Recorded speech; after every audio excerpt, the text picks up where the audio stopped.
My name is Melissa Cloutet, and I'm the Communications Director with the Public Affairs Research Council. And I'm joined with PAR President Robert Travis Scott, and we're going to go through each amendment and proposition on the ballot in what we're calling minute amendments. Yeah, and if you want more information, you can go to our website, parlouisiana.org. We have the full in-depth guide. We've got a mini guide there, so very easy to digest, and we have what we call the one-pager. Yes. So we can get you prepared to go into that voting booth and know how you're going to vote on these constitutional amendments. So amendment number 1, no right to abortion. Could you tell us about that one? Amendment number 1 would place into our Constitution language that would say nothing in this Constitution can be interpreted to allow abortion or to require funding for abortion. So if I'm against abortion, which way would I vote? People who would be opposed to abortion would most likely vote in favor of this amendment because it was brought by opponents to abortion. People who want to preserve as a legal right to abortion would be more likely to vote against it. So that's really the simple value proposition of number 1. So amendment number 2, oil and gas well assessment.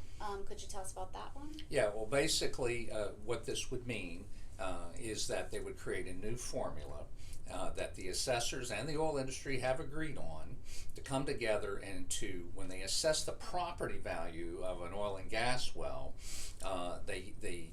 the property tax assessor can go in and say, I can count sort of the income value of that oil and gas in the ground. How rich is this oil well going to be? And that can be part of my calculation on what the well should be assessed for property taxes. Okay, so how does that affect me as a voter? Well, guess what? It probably isn't going to affect you a whole lot, but in order to make a judgment call on this, I think you have to ask yourself, do I trust that the assessors and the oil industry coming together were able to make an agreement that made sense for the public? And I think if you just had to judge it on just one of those, people might be more skeptical. But the fact that they usually are not on the same page and they've come together on this one, maybe that would steer your opinion on it. Amendment number 3 is in reference to rainy day fund and disasters. If you can tell us about that. Yeah, the state has a rainy day fund that you can dip into if the economy turns down or your state revenues are declining. It's your piggy bank in times of problems. What this amendment would do is give you an additional reason to go in and tap it, and that would be if there's a federally declared disaster.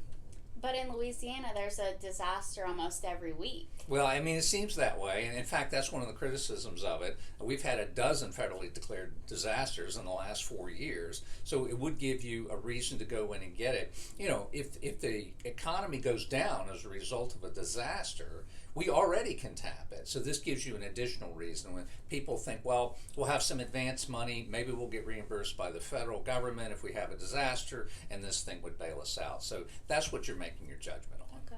So amendment number 4 about the state budget expenditure limit. Could you tell us about that one?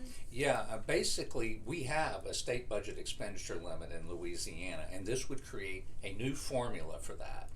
What it means is it would be probably a slower growth spending limit, so that year to year you only have so much money you can spend in the state budget, and this would be a slower growth trend than the current one. That's basically what it would do.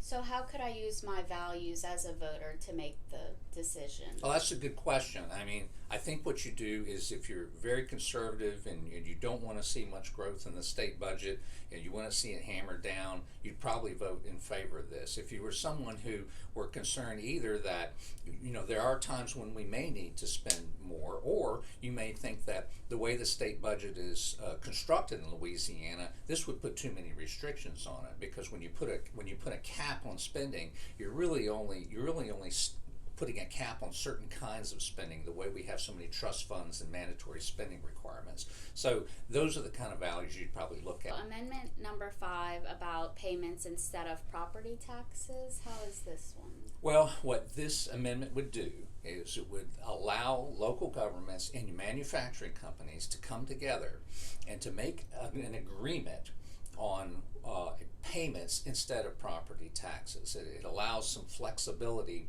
for the local government and the manufacturer to figure this out. Now, this only applies to expansions of plants or to new plants.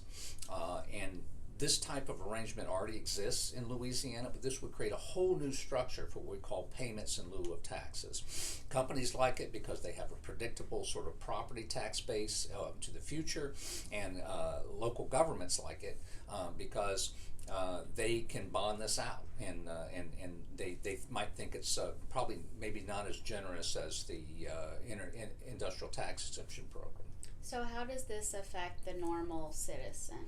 You know, it affects you in the ways of what you think about what economic development needs in terms of incentives for creating jobs in your community, and also for protecting those revenues that businesses might pay into the local tax base, and whether or not you trust your local government to form a really good deal. Amendment number 6 is about expanded property tax freezes. What is this one? Well, if you're age 65 or older, and there's some other categories that would fit as well, you can get a freeze on the value of your property if it's a homestead property, right? And you can get that freeze, forevermore. But your income has to be $77,000 or less. What this amendment would do, amendment number 6, is it would say that threshold has to be $100,000. So if you're $100,000 or less, you can get your property tax assessment frozen.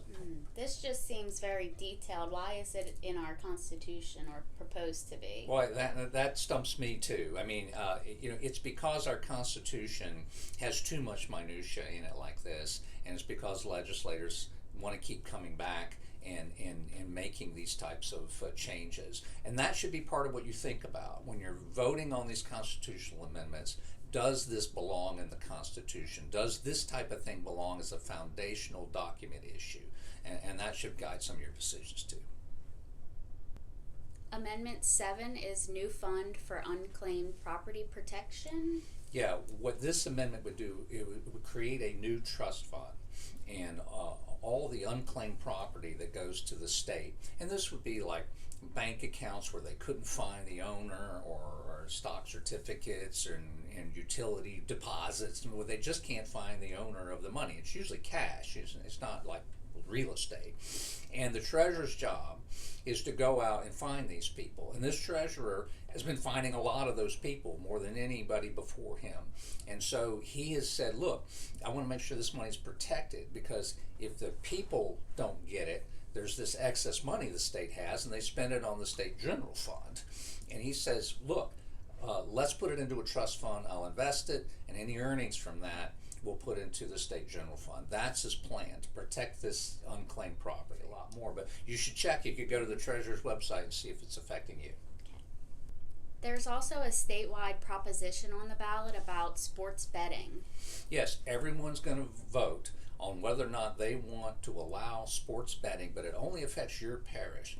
Your parish will be the one to decide, yes or no vote, whether or not it's going to be legal in your parish. That would mean sports betting at casinos, sports betting online, and this wouldn't immediately allow sports betting. It would mean your parish would say it's okay, and then the legislature will come back, they'll form a set of laws and regulations around it, and you can be sure they will tax it as well. And so there'll be tax revenue that'll come from this activity. So is this in the Constitution? No, this is not a constitutional amendment. This is something completely different. And it really is aimed at trying to be competitive with Mississippi, and it's also aimed at trying to bring young people into the formal gambling arena, something the Family Forum thinks is a problem.